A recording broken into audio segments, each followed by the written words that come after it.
Hello बच्चों, मैं प्रहलाद साहू आप सभी का स्वागत करता हूं आपका अपना यूट्यूब चैनल रामानुजन एकेडमी में। आज हम पढ़ने वाले हैं कक्षा 10वीं का गणित, जिसमें आज का टॉपिक है आधारभूत समानुपातिक प्रमेय, जिसे हम थेल्स प्रमेय के नाम से भी जानते हैं। आज से आपको मैं इस चैनल पर कक्षा 10वीं सीजी बोर्ड है या फिर एमपी बोर्ड से हो, आप कोई भी बोर्ड से हो, आपको जितने भी प्रमेय हैं, ज्यामिति में हम प्रमेय पढ़ते हैं तो उसमें जितने भी प्रमेय हैं वे सभी के सभी प्रमेय मैं आपको कंटिन्यू कराते रहूँगा। आप इस चैनल पर बने रहिएगा, आपको पूरा प्रमेय इसमें मिल जाएगा। आप 5 से 6 साल के क्वेश्चन पेपर उठाकर देखेंगे तो उसमें जितने भी प्रमेय आए हुए हैं, ठीक, वे सभी के सभी प्रमेय मैं आपको कराऊंगा और आगे चल के मैं आपको मोस्ट इंपॉर्टेंट अच्छे अच्छे क्वेश्चन कराऊंगा। ठीक, आप चैनल में कंटिन्यू बने रहिएगा और चैनल पर नए हैं तो चैनल को सब्सक्राइब भी जरूर करें, क्योंकि जब मैं ऐसे ही वीडियो अपलोड करूँ तो उसका नोटिफिकेशन आपको मिल जाएगा। तो चलिए स्टार्ट करते हैं हम आधारभूत समानुपातिक प्रमेय को। ठीक, देखिए इसका कथन कथन को हम स्टेटमेंट कहेंगे और इसे इंग्लिश में हम फंडामेंटल थ्योरम कहते हैं। कथन क्या कहते हैं समझेंगे एक बार। यदि किसी त्रिभुज की एक भुजा, कोई भी एक त्रिभुज है जिसकी एक भुजा, तो त्रिभुज का नाम यहाँ पे हमने लिया है ए बी सी। क्या लिया है? A B C. इसकी एक भुजा की बात करें तो हम बी सी की बात कर लेते हैं। किसकी बात कर लेंगे? बी सी की। इसकी एक भुजा के समांतर, उसकी समांतर, समांतर का मतलब है जैसे ये बीसी है तो इसको सीधा ऐसे जाना चाहिए, पैरेलल लाइन। ठीक, तो एक भुजा के समांतर बाकी दो भुजाओं को भिन्न भिन्न बिंदुओं पर प्रतिच्छेद करती हुई एक रेखा खींची जाए तो हम यहां से एक रेखा खींचेंगे जो ई तक जाएगा, और दो अन्य भुजा कौन कौन से हैं? ए बी और ए सी। ए बी को प्रतिच्छेद करेगा डी पर और ए सी को प्रतिच्छेद करेगा ई पर। ये इसका कथन है। अब कथन के बाद ये कहता है यहाँ पे जो डी प्रतिच्छेद किया है और ए प्रतिच्छेद किया है तो भुजा ए बी को जो डी है वो दो बराबर भागों में बांट देती है। मतलब ए डी बटे डी बी और इधर से हो जाएगा ए ई बटे ए सी। तो इसको ही हमने लिखा यहाँ पे। तो यह रेखा का मतलब डी ई, तो यह रेखा उन दोनों भुजाओं को एक ही अनुपात में क्या करती है? विभाजित करती है। विभाजित का मतलब उसको बराबर बराबर भागों में बांट देती है। ठीक, तो आपको कथन समझ आया होगा। क्वेश्चन आपको ऐसे ही देगा पेपर में, बोर्ड पेपर में। तो चलिए इसको हम लोग स्टार्ट करेंगे। मैं आपको स्टेप बाय स्टेप पेपर में कैसे बनाना है एकदम लाइन से आपको सिस्टमेटिक तरीके से समझाऊंगा। तो देखिए यहाँ पे हम लिखेंगे हल करके। क्या लिखेंगे? हल। जिसमें सबसे पहले हम स्टार्ट करते हैं दिया है। क्या दिया है? क्या दिया गया है बताओ आप? हमको एक त्रिभुज दिया गया है और इसमें एक भुजा के समांतर, और वो जो भुजा है ए बी और ए सी, इसको डी और ई पर प्रतिच्छेद करती है। आप ऐसे लिखेंगे, दिया है त्रिभुज ए बी सी में एक भुजा है हमारे पास बी सी। त्रिभुज ए बी सी में भुजा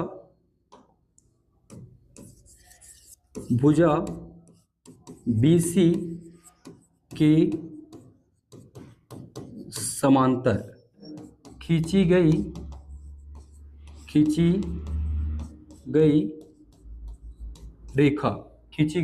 रेखा अन्य दो भुजाओं को, अन्य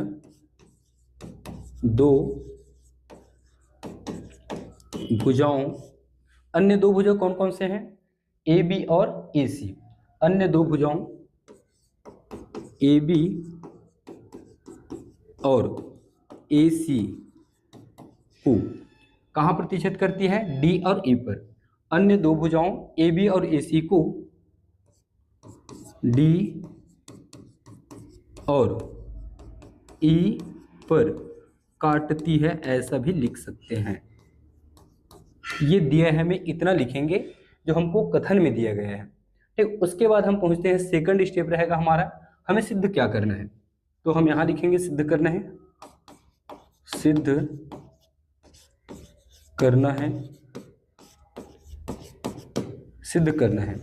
क्या सिद्ध करना है? देखो, ए डी बट्टे डी बी और ए ई बट्टे ई सी। ये हो जाएगा ए डी बट्टे डी बी और ए ई बट्टे ई सी, ये हमें सिद्ध करना है। ठीक, दोनों भुजाओं को क्या करता है? जो डी और ई है वो एक ही अनुपात में विभाजित कर देता है। ठीक, इसके बाद हम देखेंगे थर्ड नंबर रहेगा हमारा रचना, क्योंकि हमें सिद्ध करने के लिए रचना तो करना ही पड़ेगा। तो रचना में देखिए हम क्या करेंगे, सेम टू सेम ऐसा ही एक और त्रिभुज बनाएंगे। या इस त्रिभुज को मैं कॉपी कर लेता हूं, ठीक, ये जो त्रिभुज है वो इस कथन का त्रिभुज है ना, ध्यान देंगे। अब रचना के लिए हम एक और त्रिभुज बनाएंगे तो कुछ इस प्रकार से बनेगा। ये यहाँ पे ले लिया मैं इसको, ठीक, थोड़ा बड़ा कर लेता हूँ।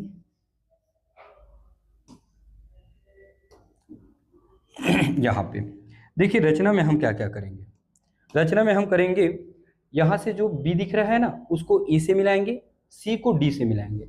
चलिए छोटी छोटी रचना पहले करते हैं। बी को किससे मिलाना है आपको, ई से, और सी को मिलाना है आपको डी से। ये हो गया। अब भुजा ए और बी पर हम ई से एक लंब डालेंगे। कहाँ से लंब डालेंगे, ई से। इसको मैं अलग कलर में ले लेता हूँ, ग्रीन कलर ले लेता हूँ, ठीक है। तो ई से हम क्या करेंगे, ए सी ए बी पर लंब डाल दिए। इस पॉइंट को हम नाम दे देंगे, क्या नाम देंगे इसको हम लोग, एन नाम दे देंगे, ये एन हो जाएगा। इसी प्रकार बिंदु डी से हम ए और सी पर लंब डालेंगे, ठीक। तो ये हो जाएगा डी से लंब। लंब का मतलब है यहाँ पे 90 अंश का कोण बनेगा और इस पॉइंट को नाम देंगे हम लोग कैपिटल एम, ये कैपिटल एम।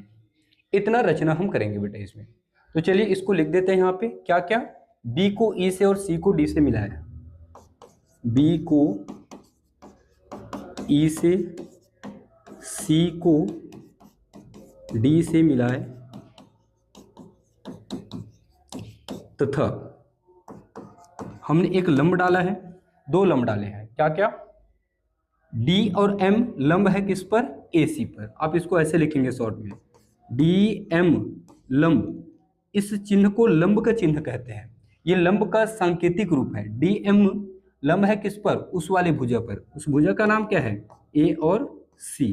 एवं इधर देखो, इधर ई और एन किस पर लंब है, ए बी पर, ठीक। एवं ई एन लंब है ए और बी पर, ठीक। दिया है, सिद्ध करना है रचना। एकदम सिस्टमेटिक तरीके से आपको बता रहा हूं मैं, ऐसे लिखेंगे एक नंबर भी आपका नहीं कटेगा, ठीक। रचना के बाद हम पहुंचते हैं अब इसकी उपपत्ति में, क्योंकि उपपत्ति ही तो मेन है इसका भाई, ये उपपत्ति में। तो उपपत्ति के लिए हम लोग क्या करेंगे, देखिए इस भुजा के ऊपर काम करेंगे और सेकंड बार हम इस भुजा के ऊपर काम करेंगे। जब हम भुजा ए बी के ऊपर काम करेंगे तो ऊपर का जो एक त्रिभुज है जिसका नाम है ए डी ई, इसके बटे में हम उठाएंगे इसको डी ई बी, या बी बी डी ई बोल सकते हो। ये त्रिभुज ना, मैं कलर चेंज करूं इसका तो ये इस तरह से, ये इस त्रिभुज को, ये इस त्रिभुज को, ठीक। और ऊपर का ए डी ई, दोनों को हम अनुपात के रूप में लेंगे।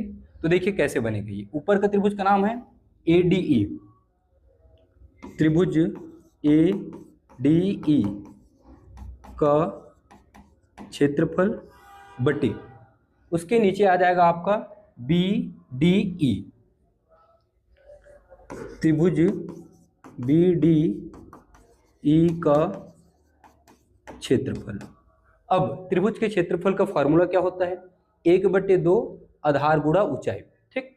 तो हम यहाँ पे ऊपर के त्रिभुज में लगाएंगे फॉर्मूला, तो हो जाएगा 1/2 आधार गुणा ऊंचाई, ठीक। सेम टू सेम नीचे के लिए भी यही होगा। तो इसको चलो कॉपी कर देते हैं, क्योंकि इसका जमाना है डिजिटल बोर्ड का, और गया कहाँ, ये इधर आ गया, ठीक। 1/2 आधार गुणा ऊंचाई, ठीक। अब 1/2 तो दोनों तरफ से क्या होगा, ऊपर नीचे कट जाएगा, तो बचेगा आधार और नीचे में बचेगा ऊंचाई। ऊंचाई का मतलब लंब को ही ऊंचाई कहते हैं। देखिए ये हाथ है मेरा, तो ये आधार होगा, और ये पेन इस पर क्या है, लंब है। लंब को ही हम ऊंचाई बोलेंगे और इसको आधार बोलेंगे। तो लंब सिर्फ हमारे पास 2 है, ध्यान रखेंगे। हमने 2 ही लंब डाला है। एक लंब का नाम है डी एम, क्या है, डी एम, और दूसरे का नाम है ई एन, ठीक। तो इस भुजा के ऊपर हम बात करेंगे ए और बी के ऊपर, तो इस पर सिर्फ और सिर्फ एक ही लंब है, ई और एन। तो दोनों त्रिभुज में ई एन काम आएगा। तो ऊपर ए डी ई का क्षेत्रफल देखो, ये है ए डी ई, तो ये हो जाएगा लंब ई एन, और ये हो जाएगा आधार। आधार मतलब ए और डी, ठीक। तो आधार हो जाएगा ए डी गुणा ऊंचाई, क्या होगा, लंब को ही ऊंचाई कहेंगे, तो इधर कौन सा लंब है, ई एन, क्या है, ई एन। नीचे डी बी डी ई देखिए इस त्रिभुज को, बी डी ई, तो आधार ये हो जाएगा बी डी, और लंब देखिए यहां से यहां तक तो कोई लंब है नहीं है, तो यही लंब इसमें भी काम आएगा। ठीक है, तो आधार हो जाएगा बी डी, बी डी की जगह आप डी भी लिख लो क्योंकि वैसे ही हमको लाना है, डी और बी, और क्या हो जाएगा ई एन, इसमें भी ऊंचाई हो जाएगा। ई एन आपस में कटेंगे तो ये बचेगा ए डी बटे डी बी, और ये दे दीजिए आप समीकरण 1। ठीक, अब आगे बढ़ते हैं। सेम टू सेम यही काम हमें उस भुजा में भी करना है। इस भुजा का नाम है ए सी।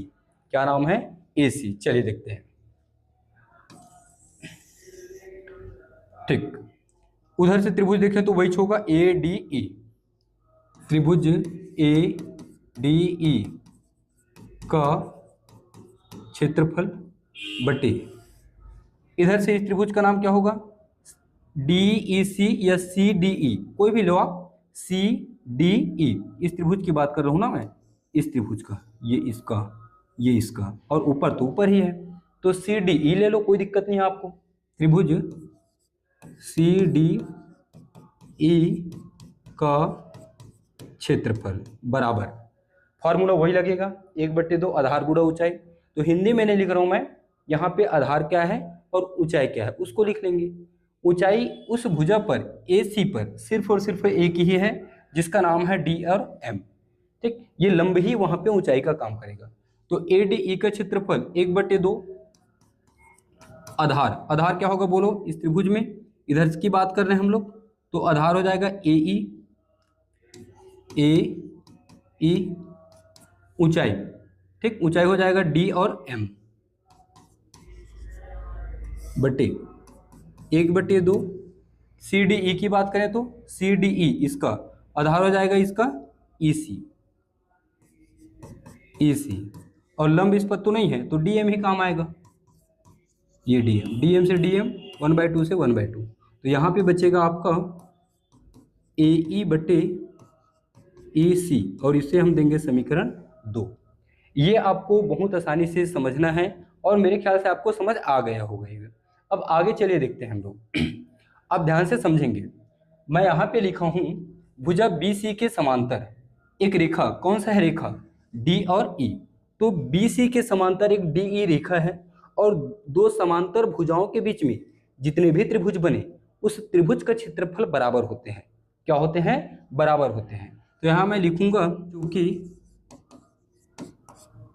चूंकि त्रिभुज, कौन कौन से त्रिभुज है, इधर हमने 2 त्रिभुज लिए हैं, एक इसको नाम दे देता हूं मैं, और यह आपका सेकंड नंबर का है त्रिभुज बी डी ई। चूंकि त्रिभुज बी डी ई और उधर के त्रिभुज का नाम है सेकंड नंबर का C D E, C D E लिया है ना, ठीक, बी डी ई और त्रिभुज सी डी ई भुजा एक ही आधार, एक ही आधार का मतलब बी सी और डी ई, एक ही आधार कौन सा है, बी सी, और उसके समांतर आपका रेखा कौन है, डी ई। एक ही आधार बी सी के समांतर डी ई के बीच बना है, आपको उसके बीच में बना हुआ दिख रहा है, के बीच बना है। ठीक है, एक ही आधार है बी सी, उसके समांतर जो रेखा है उसके बीच में दोनों त्रिभुज बने हुए हैं, कौन, बी डी ई और सी डी ई। तो दोनों के क्षेत्रफल क्या हो जाएंगे, बराबर। अतः त्रिभुज बी डी ई का क्षेत्रफल बराबर त्रिभुज सी डी ई का क्षेत्रफल, ये दोनों का क्षेत्रफल बराबर हो गया। इस मान को हम समीकरण 2 में रखेंगे। कहाँ रखेंगे, समीकरण 2 में। समीकरण 2 में मान रखने पर, मान रखने पर, चलिए ऊपर ए डी ई का क्षेत्रफल है, त्रिभुज ए डी ई का क्षेत्रफल, नीचे है सी डी ई का क्षेत्रफल, CDE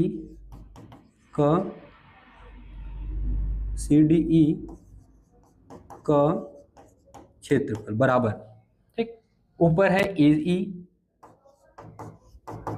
और नीचे है आपका EC, ठीक। नीचे जो CDE है ना, देखो CDE BDE के बराबर है, तो हम CDE की जगह क्या लिखेंगे, यहाँ पे BDE लिखेंगे, यहाँ पे त्रिभुज BDE, ठीक। ऊपर ADE, नीचे जो CDE है, CDE को हमने BDE के बराबर दिखाया है, तो CDE की जगह क्या रखेंगे, BDE रखेंगे, ठीक। अब इसे फिर से मैं दूंगा समीकरण 3। आप ध्यान से देखें, समीकरण 1 और समीकरण 3, समीकरण 1 और 3 के दोनों के बायां पक्ष आपस में बराबर हैं, ADE बटे BDE, ADE बटे BDE। जब किसी भी समीकरण के दो पक्ष बराबर हो जाते हैं, एक एक पक्ष, तो उसके दूसरे पक्ष भी आपस में बराबर होते हैं। मतलब समीकरण 1 और 3 से दोनों के बायां पक्ष बराबर हैं, तो दोनों के दायां पक्ष भी बराबर हो जाएंगे, ठीक। समीकरण 1 व 3 से, समीकरण 1 व 3 से क्या आ जाएगा आपका, ठीक। इसका दायां पक्ष है AD बटे DB, AD बटे DB, इसका दायां पक्ष है AE बटे AC। यही हमको सिद्ध करना था। देखिए, इसी को उन्होंने प्रूफ करने के लिए कहा है, तो भाई आप इसको ध्यान से देखे हैं। यदि आप नहीं देखे तो इसको एक बार फिर से रिपीट करके देखिए, ठीक। आपको कहीं पे कुछ भी डाउट लगता है तो आप मुझे कमेंट करके पूछ सकते हैं। इसका आपको PDF चाहिए, मतलब इस लेक्चर का आपको इस पेज को चाहिए, तो आप मुझे मेरे नंबर पर मैसेज कर सकते हैं। नंबर आपको मैं कमेंट में दे दूंगा, ठीक। तो मिलते हैं नेक्स्ट वीडियो में, तब तक के लिए जय हिंद, वंदे मातरम।